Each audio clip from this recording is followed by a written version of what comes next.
Ok, como habíamos comentado, un financista siempre ve la contabilidad de esta manera, ¿no? En el activo se registran las inversiones, en el pasivo se registran los financiamientos y esos financiamientos pueden ser deuda de corto plazo, deuda de largo plazo y recursos de los accionistas, ¿no?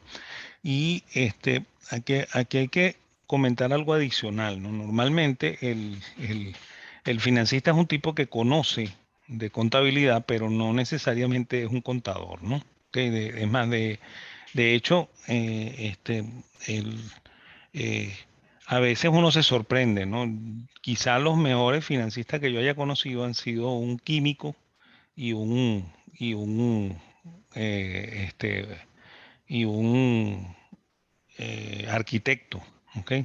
Son quizá las personas que más saben de finanzas que yo haya conocido, ¿no? Entonces, no necesariamente un contador es el tipo que tiene estabilidad, ¿no? Entonces, normalmente así es como la ve el financista, ¿no? No ve la contabilidad como un arte en sí mismo, sino como un medio para ser utilizado en la gestión financiera, ¿no? Y bueno, normalmente ve a los activos como todas las inversiones, o sea, incluso tener caja es una inversión, ¿ok? Y ve los pasivos como el pasivo y el patrimonio como los financiamientos de esa inversión, ¿no? ¿Ok? Entonces se supone, ¿ok? De manera muy general que los activos de corto plazo son los que deben financiar las deudas de corto plazo, ¿ok?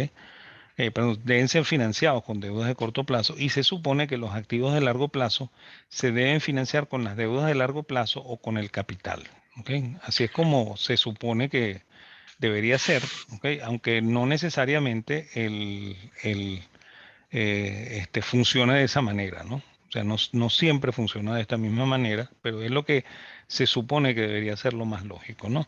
Además, se supone que la deuda de corto plazo es menos costosa que la de largo plazo, ¿ok? Se supone también que la deuda en general es menos costosa que el financiamiento con acciones, ¿ok? Obvio que estas suposiciones son extremas, ¿no? Porque a veces la curva de rendimiento está invertida y la deuda de corto plazo es más costosa que la deuda de largo plazo, ¿ok? Por lo cual el primer supuesto a veces peca de falso, ¿verdad? Y bueno, y a veces también la deuda es más costosa que el financiamiento con acciones y el financiamiento con acciones eh, eh, se hace menos costoso cuando los precios de las acciones son muy altos, ¿no? Y esa es la razón por la cual uno tiene que tener mucho cuidado cuando compra acciones de emisión primaria, porque el buen gerente financiero es un tipo que entiende que la manera de financiar el negocio es vendiendo acciones bien caras, ¿no? Si las va a vender, las tiene que vender bien caras, ¿ok? Por lo cual probablemente eso no sea una buena inversión para nadie, ¿ok? Entonces hay que tener mucho cuidado con las emisiones primarias por esa razón, ¿no? Pero la razón en general por la cual la deuda es menos costosa que el financiamiento con acciones es porque la deuda es deducible de impuestos. ¿Ok?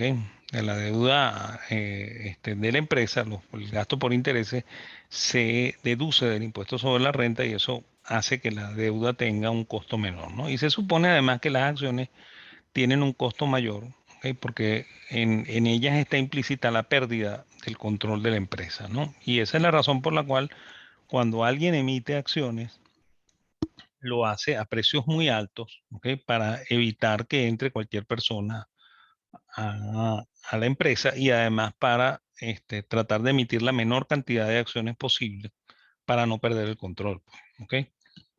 Y bueno, y de ahí surgen algunas relaciones, ¿ok? La primera relación es la relación de deuda-activo, ¿ok? Que sería la división simple de la deuda total entre el activo, ¿ok? La razón deuda-patrimonio que es la razón de la deuda relacionada al patrimonio. Esto me diría cuánto financio yo con deuda, ¿ok? Esto me diría a mí cuánto de la deuda está respaldado por el patrimonio, ¿ok? También hay una relación que se llama deuda neta, de eso lo vamos a ver luego cuando veamos los índices, ¿ok? La deuda neta es la diferencia entre la deuda financiera y los activos financieros y por supuesto esto me diría a mí que si la empresa tiene muchos activos financieros, entonces esta relación debería dar negativa, ¿no?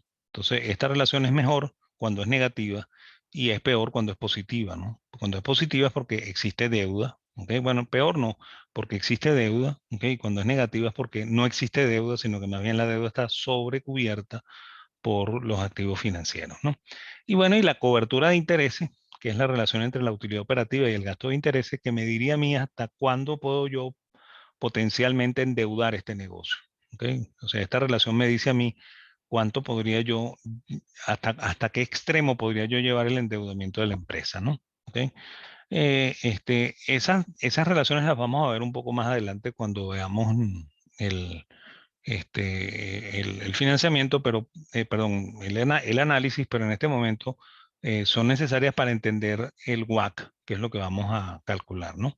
Ok, los valores de los índices, ok, no son parámetros fijos, ¿no? O sea, uno no puede decir que lo ideal es que una empresa tenga una relación de deuda activo de 0,50, ¿ok? O que una empresa tenga una relación de deuda patrimonio de 1, por ejemplo, ¿ok?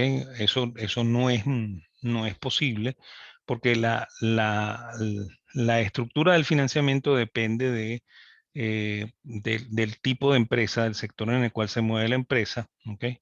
Y del tipo de negocio que se trata, ¿no? ¿Ok? O sea que eso no es homogéneo, ¿no? Y de hecho un banco debe tener un pasivo muy alto, ¿ok? Porque obviamente trabaja con depósitos de terceros que son pasivos, ¿ok? Y una empresa probablemente de inversión debe tener un pasivo muy pequeño, ¿no? Porque se supone que no debería tener deuda, ¿no?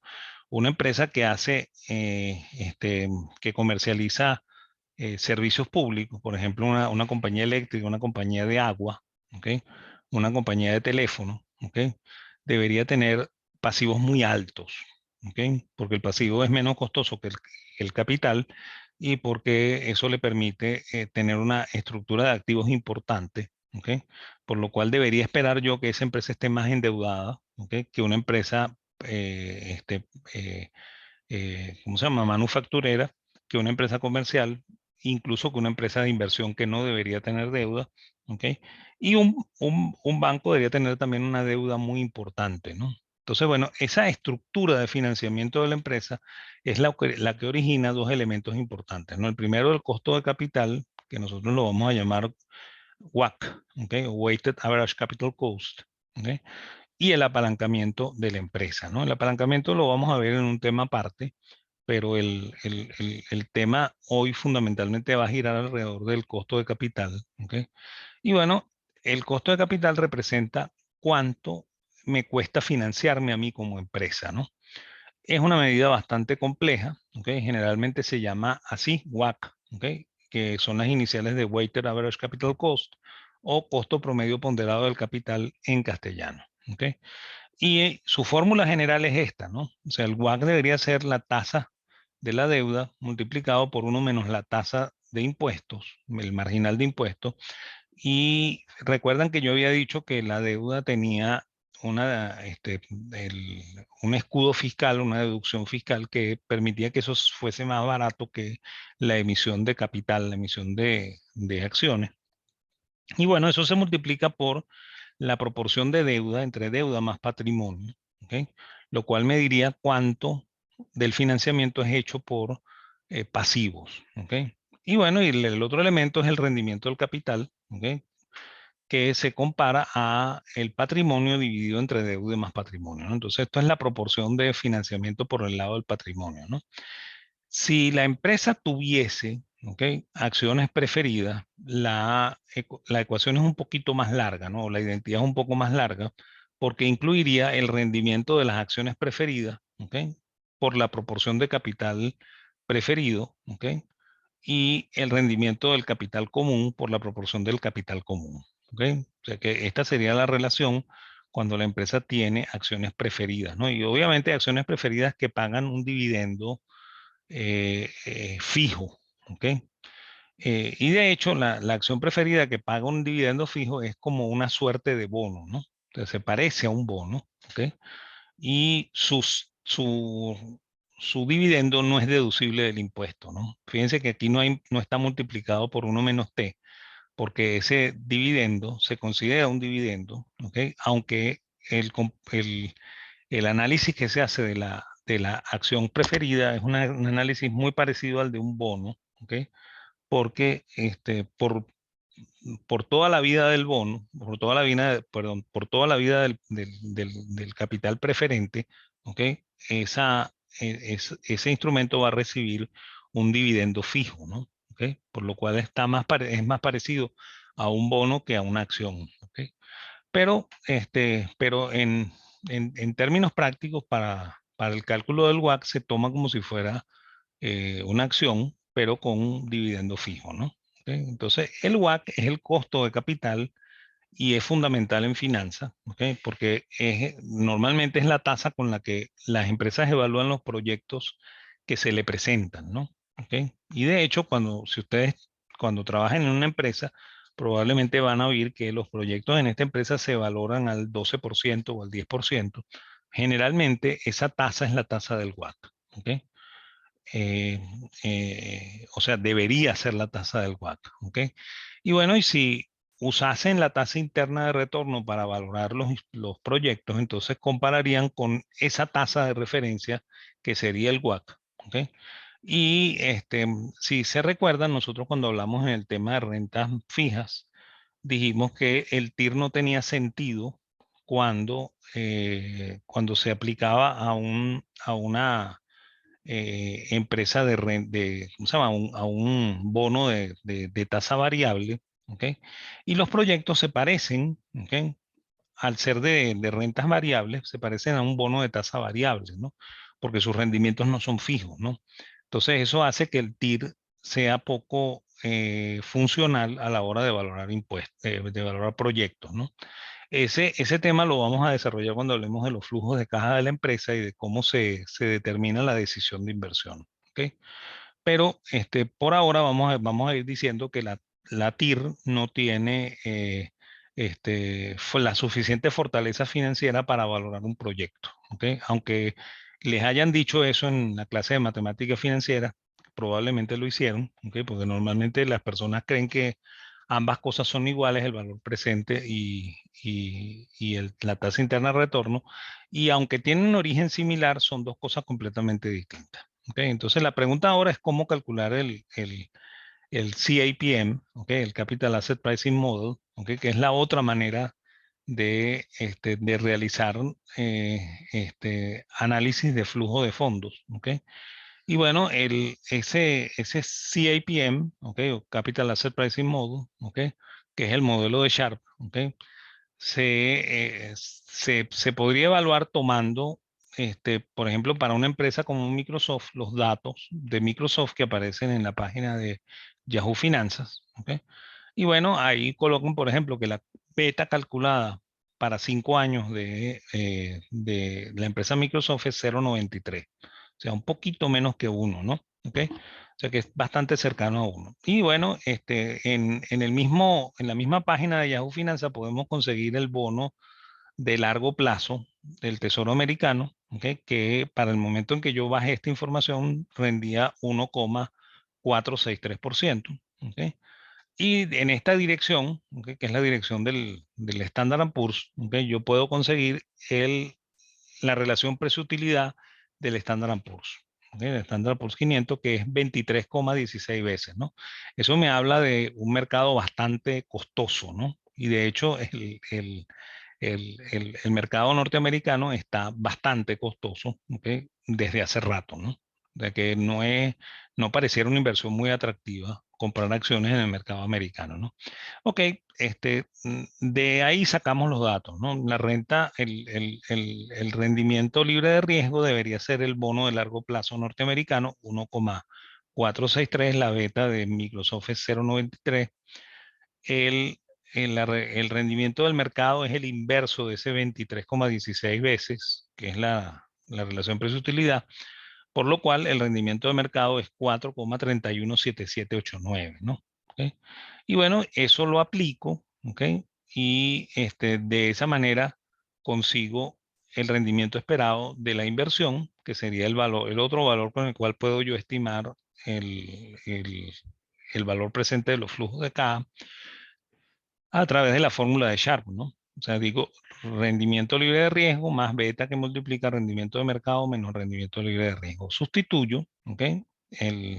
Pongo el valor del rendimiento libre de riesgo aquí, la beta, el valor del rendimiento del mercado, que era el inverso de la relación precio-utilidad, y aquí repito el valor del bono de largo plazo, el rendimiento del bono de largo plazo, y eso me dice a mí que si yo quiero valorar, por ejemplo, los flujos de caja de Microsoft, entonces los debería hacer a una tasa del 4,12%, ¿no? 4,11795, esa debería ser la tasa a la cual yo debería valorar los proyectos de Microsoft, ¿ok?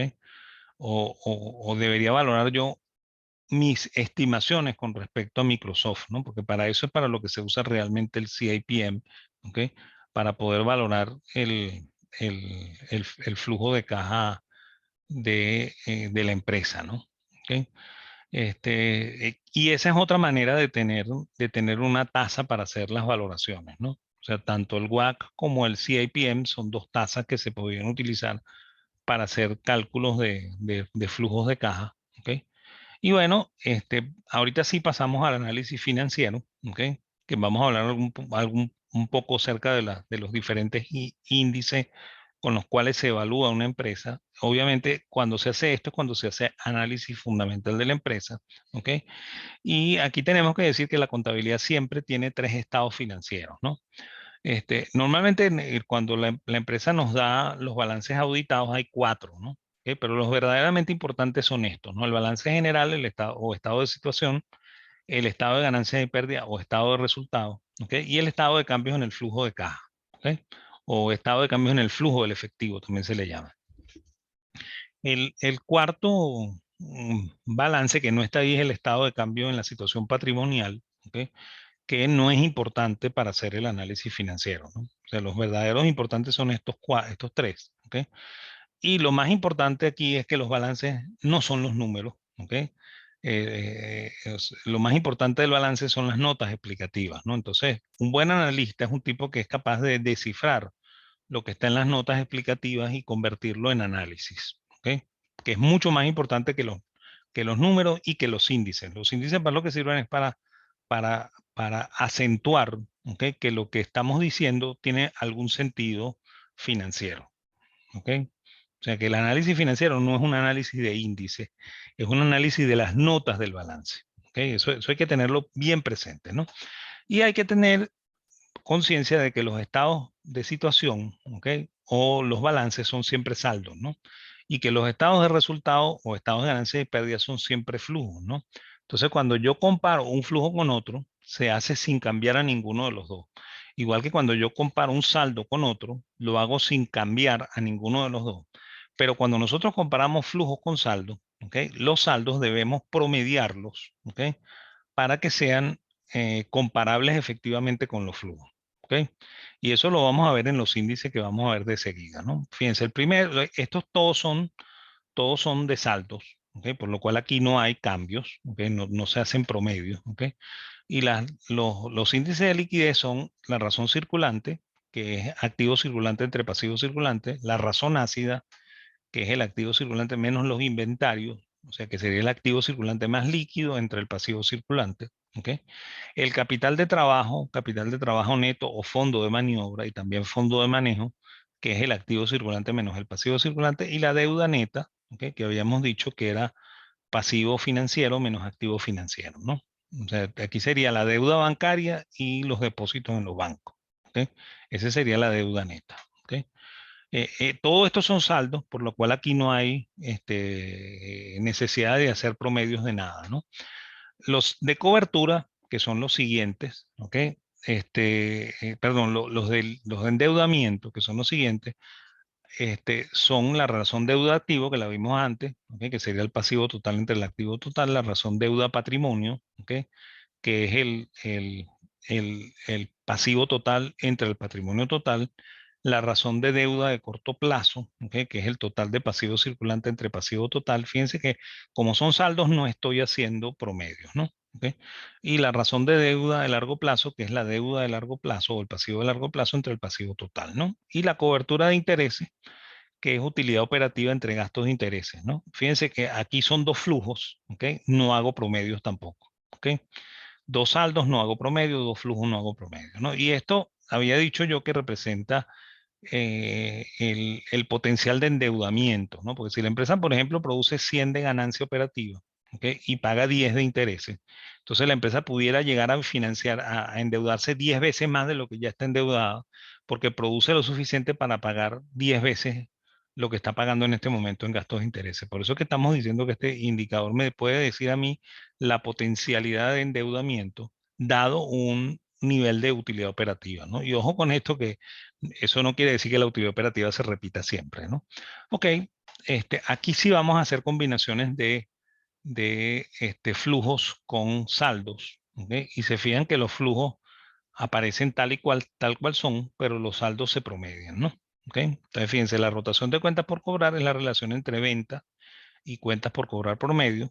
La rotación del inventario es la relación entre costo de venta y inventario promedio.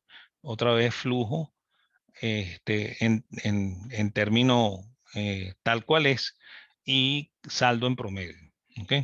Obviamente ese promedio mientras más largo mejor, ¿no? Por ejemplo, si yo tengo dos datos, el cierre del año pasado y este cierre, hago el uno más el otro entre dos, ¿no? Pero si yo tuviese, por ejemplo, los 13 saldos desde el cierre del año pasado, mes por mes, ¿ok?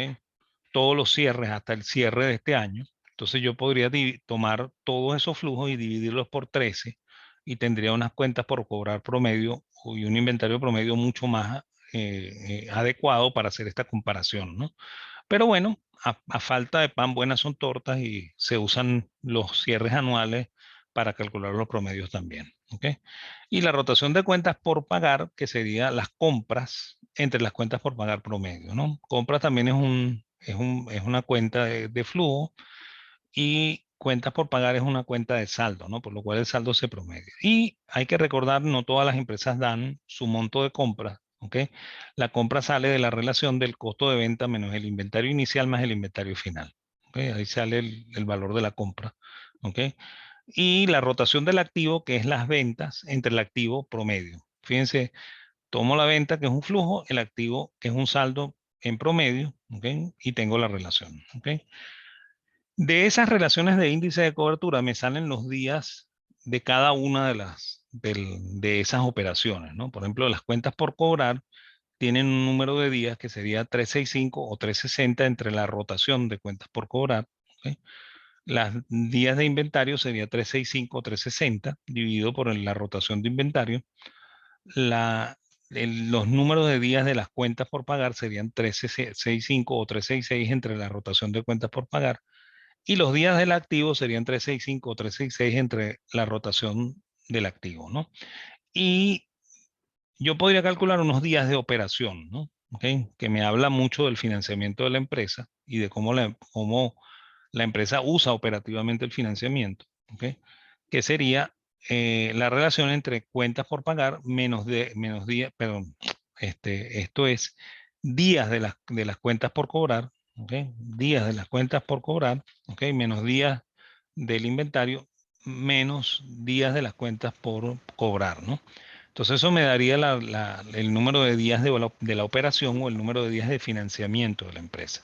¿Ok? Por supuesto, si esto me da positivo, significa que la empresa se está aprovechando del financiamiento de sus proveedores para financiar el negocio. ¿Ok? Si esto me da negativo, es que la empresa está financiando la operación de otro, ¿no? ¿Ok?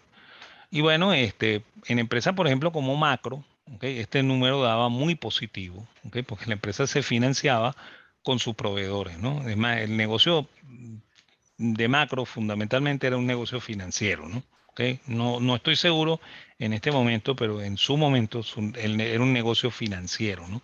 De hecho, yo conocí al un proveedor de ellos que es Mayupan, que es la gente que producía pavos, ¿ok? Y ellos me decían que ellos estaban sorprendidos de que Macro vendía más barato que ellos, ¿ok? Que Macro les vendía a ellos a un costo y ellos vendían el pavo más barato que el precio al cual se la vendía Mayupan a ellos, ¿no?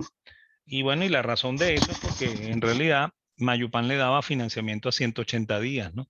Entonces Macro lo que hacía era tratar de vender ese pavo inmediatamente, ¿ok? Y agarrar ese dinero, depositarlo en la banca, ganarle dinero, ¿ok? O depositarlo en bonos, ganarle dinero y después pagarle a Mayupan no a 180 días, probablemente a 210 días, porque lo que hacía era retrasarle el pago, ¿no? ¿Ok? Y así era como le sacaba jugo a aquello que parecía una pérdida, ¿no? Y esa pérdida probablemente se convertía en una pérdida fiscal, ¿ok? Por lo cual probablemente Macro pagaba menos impuestos que el que uno se imagina, ¿ok? Porque estaba estructurado como un negocio financiero más que como un negocio de comercialización, ¿ok? Ok, los índices de rentabilidad, ¿ok? Fundamentalmente son márgenes, ¿ok?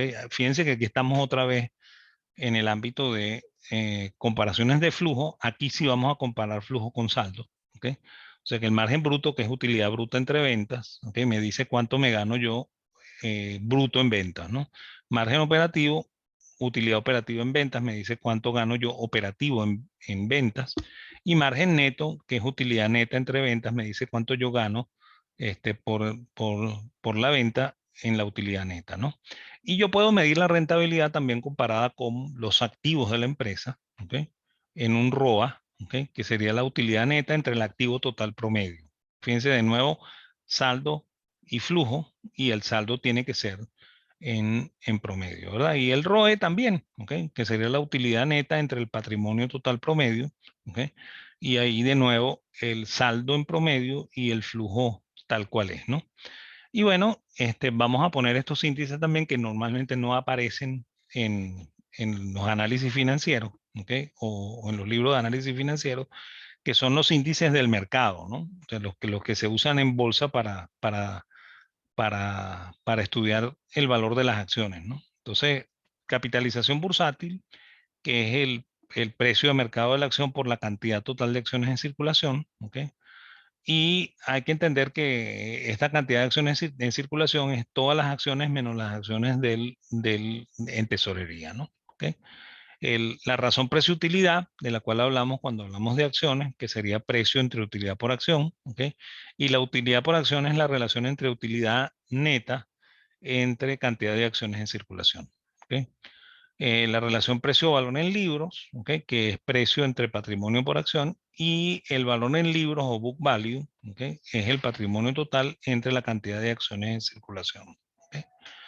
La relación precio-flujo de caja, que se usa mucho en análisis de acciones, sería el precio entre el flujo de caja por acción. El flujo de caja por acción sería la utilidad neta más la depreciación entre la cantidad de acciones en circulación, ¿no? ¿Ok? Esto se parece mucho a la utilidad por acción, ¿ok? Pero también se usa en análisis de acciones, ¿no? Y la razón precio Enterprise Value, ¿ok? O la razón precio Enterprise Value por acción, ¿ok? Que sería la división del precio entre el Enterprise Value por acción, ¿no? Y el Enterprise Value por acción sería lo que es el EVA, ¿ok? O el Enterprise Value, ¿ok? Que es capitalización bursátil menos la deuda menos la caja entre la cantidad de acciones en circulación, ¿ok? Entonces estos índices se usan para hacer análisis de las acciones, ¿ok? Y probablemente en alguno de los trabajos que les vamos a asignar van a estar este tipo de índices que van a tener que usarlos en su empresa para determinar algunas cosas, ¿ok? Y bueno, y con esto sí termina el- la clase de hoy, ¿no? ¿Ok? Si tienen alguna pregunta, con gusto, ¿ok? Si no, bueno, nos vemos el jueves que viene, ¿no? Entonces ustedes me dicen.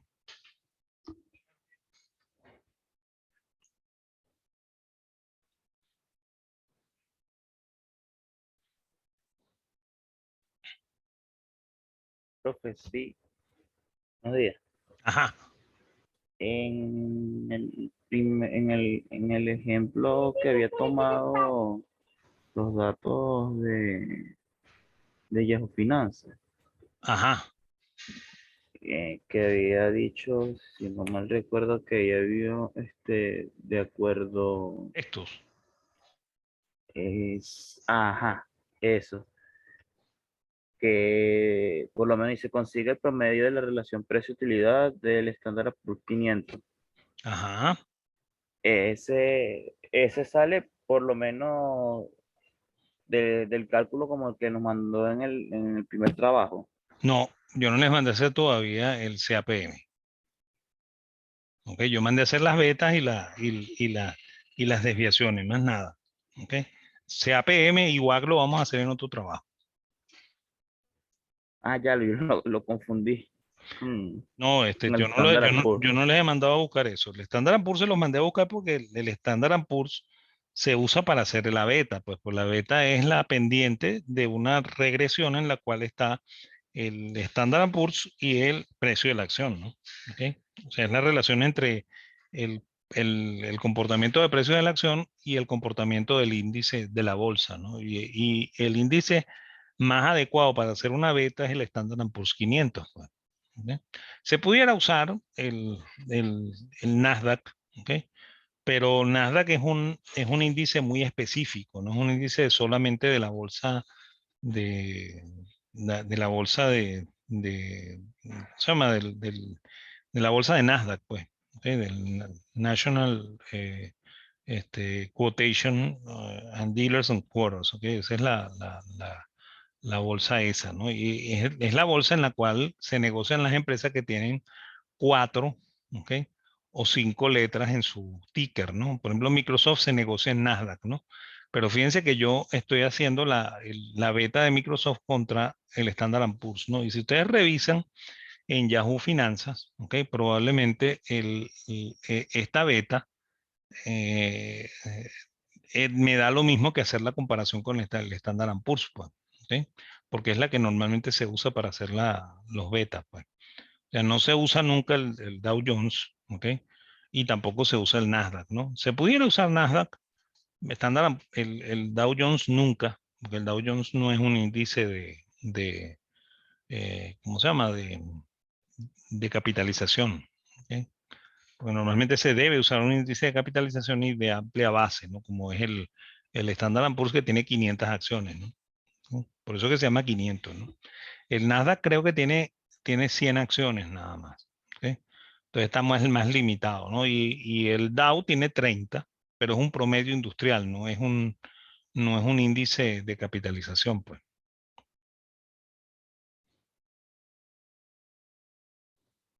Ok, entendido, profe, gracias. Ok,